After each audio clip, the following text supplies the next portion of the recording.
안녕하세요. 오늘 공부할 주제는 해로운 눈썹 관상에 대해서 공부를 한번 해보겠습니다.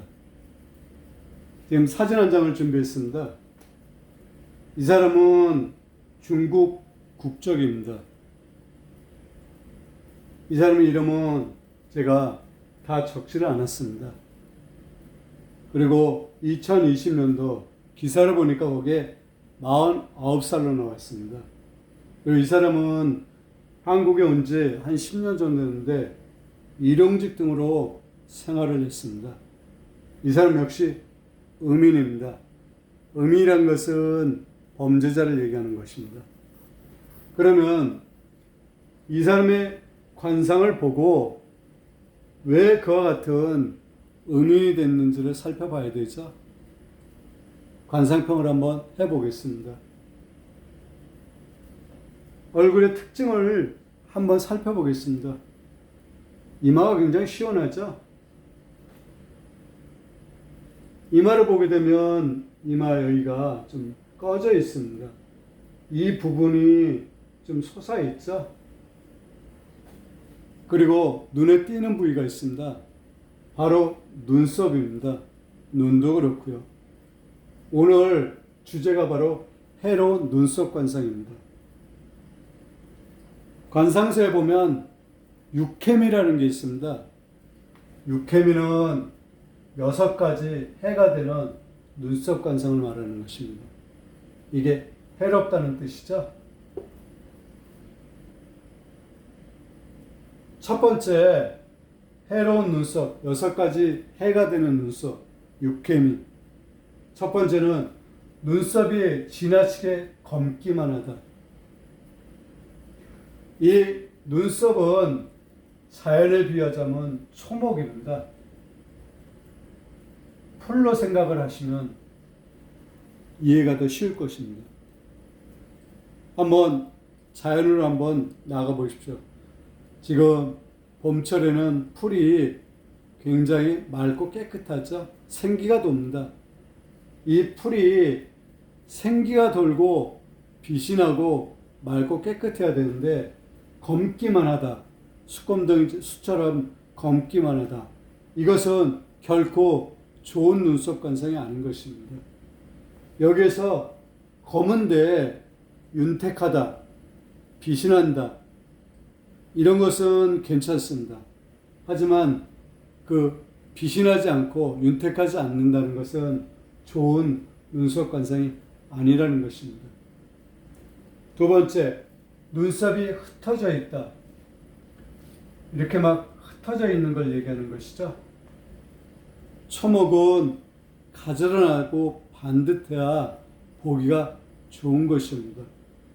그런데 이렇게 눈썹이 흩어져 있는 것은 결코 좋은 그런 눈썹이 아닙니다. 해가 되는 눈썹입니다. 눈썹 이게 별거 아닌 것 같아도 관상학적으로 이 눈썹도 의미가 굉장히 큽니다. 그래서 눈썹 관상을 항상 살펴봐야 되죠. 그리고 이 눈썹을 볼 때는 눈하고 같이 살펴서 봐야 됩니다. 그것은 왜 그러냐면 이 눈이 집으로 따진다면 이게 집이고 눈썹이 지붕의 역할을 하는 것입니다. 그래서 세트로 항상 같이 살펴보십시오. 그리고 세 번째, 두 눈썹이 서로 맞닿은 모양이다. 눈썹이 이렇게 맞닿은 모양이라는 것이죠. 여기를 인당명궁이라는데 굉장히 인당명궁이 좁은 경우입니다. 우리가 미련하다고 얘기하죠. 저 사람 참 미련해. 그 미련이 이 눈썹이 서로 맞닿았다는 그런 뜻입니다. 그래서 이 인당명궁은 좀 넓은 게 좋습니다. 일반적으로는 이렇게 손가락을 집어넣어가지고 여기에 들어가면 보통인 것이고, 들어가서 남으면 넓은 것이고, 안 들어가면 좁은 것입니다. 그렇게 인당을 살펴보시면 됩니다. 그리고 네 번째, 눈썹과 눈가의 거리가 같고 눈을 누르는 모양이다. 이게 가깝다는 거죠. 눈썹과 눈가의 이 길이가 가까워서 누르는 듯한 그런 눈썹이라는 것입니다. 이 사람도 굉장히 가깝죠. 우리가 전태궁이라는 말을 한번 들어보셨을지도 혹시 모르겠습니다. 제가 동영상에 전태궁에 대해서 한번 언급한 적이 있죠. 눈썹이 있고 눈이 있으면 이 부위를 우리가 일반적으로 전태궁이라고 합니다. 이 전태궁은 눈도 해당됩니다. 반드시 여기만 보는 게 아니라 이 눈하고 같이 살펴야 되는 것입니다. 이 눈이 있고 눈썹이 있으면 이런 모양의 눈과 눈썹을 갖고 있는 여기에 해당되는 거죠. 이게 누르는 듯한 그런 모양새를 하고 있는 것입니다.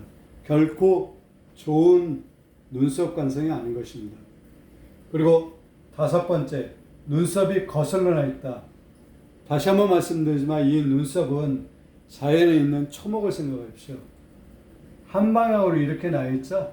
근데 이렇게 엇갈려 있거나 거슬러 이렇게 나 있다. 이렇게 나 있다. 이것은 결코 좋은 눈썹이 아닙니다. 거슬러 나 있으면 안 되는 것입니다. 한 방향으로 이렇게 가지런히 난 것이 좋은 것입니다. 이렇게 막 거슬러 난 것은 좋지 못합니다. 이 관상을 살피는데 자연에 있는 자연물을 가지고 생각을 하시면 도움이 많이 되실 것입니다. 그리고 이치를 항상 살펴서 관상 공부하면 도움이 많이 되고 그게 관상을 정확히 볼 수 있는 하나의 방법입니다. 눈썹이 빠지고 없는 모양이다. 이 사람은 그렇죠? 나이가 이제 50인데 눈썹이 빠지고 없는 모양이죠. 이 눈이 집이라고 하면 이게 지붕이라고 했습니다. 지붕이 없는 격입니다. 지붕이 없으면 비가 새죠. 집이 형태를 갖추지 못한 그런 관상인 것입니다. 그래서 결코 좋지 못한 것입니다. 여기에 해당되죠?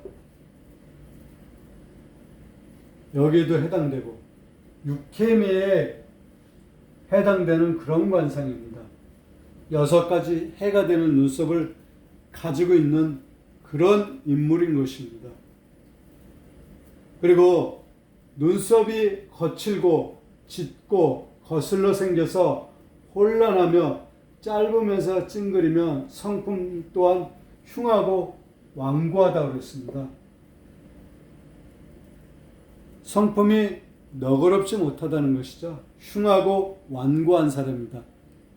이해심이 많거나 배려심이 많은 사람이 아닙니다. 오직 자신만을 아는 그런 사람인 것입니다. 그리고 이 눈썹은 왼쪽 눈썹이 나우라고 하고 오른쪽 눈썹을 개도라고 합니다. 그래서 일반적으로 낙외성 이렇게 표시합니다. 이것은 별자리에서 따온 것입니다. 그리고 이 별은 흉성입니다. 흉한 별이라는 뜻이죠. 그래서 눈썹이 가저런하고 한 방향으로 나고 은은한 광택이 나야지 좋은 것입니다. 그래야만 해가 되는 것이 아닙니다. 나우궤도는 빼어나며 또한 길어야 하며 분명하게 살이 붙어 있어야 한다라고 했습니다. 꺼지면 안 된다는 것이죠. 이렇게 좋지 못한 눈썹을 갖고 있고 또한 눈을 한번 보십시오. 눈 형태도 눈은 이렇게 가늘면서 긴 게 좋죠. 가늘면서 긴 게 좋습니다. 마치 물결 모양 한 듯한 눈이 좋은 것입니다. 결코 좋은 눈이 형태가 아닙니다. 물론 상이 그래서 옆으로 이렇게 좀 노려보는 듯한 그런 눈을 하고 있지만 결코 좋은 눈이 형태를 갖추지 못한 눈입니다. 그리고 전태궁이 좋지 못하고 눈썹 좋지 못하고 바로 흉하고 완고하다고 그랬습니다. 그렇기 때문에 이와 같은 음이 되는 것입니다. 그리고 또 하나 살펴본다면 이 광골도 좋지 못하죠. 광골을 좀 솟아야지 좋은 광골입니다. 솟되 은은하게 솟아야 됩니다. 이럴 때 해로운 눈썹 관상을 가지고 있으면 역시 마음 수양을 많이 하셔야 됩니다. 그리고 많이 베푸십시오. 물론 이렇게 말씀드렸다고 해서 제가 많이 베푸는 그런 사람은 아니지만 많이 베푸십시오. 그리고 마음 수양을 하게 되면 흉이 좋은 운으로 바뀝니다. 관상은 마음에 따라 변한다고 했습니다. 오늘은 이 정도로 하겠습니다. 다음에 다른 것을 갖고 찾아뵙겠습니다. 대단히 감사합니다.